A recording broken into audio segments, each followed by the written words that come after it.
Sempre hi ha algun moment que algú diu o fa alguna cosa per fer-nos mal. Però saps què? Ningú pot ofendre'ns si nosaltres no li donem aquest poder. Quan reaccionem de manera automàtica, cedim el nostre control. Deixem que sigui l'altre qui decideixi com ens sentim.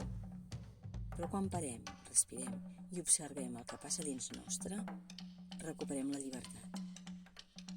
Com a l'Aikido, podem acollir l'energia que arriba i transformar-la sense deixar que ens afecti. Això que abans ens feriria, ara només passa, com una ona que toca la sorra i es desfà.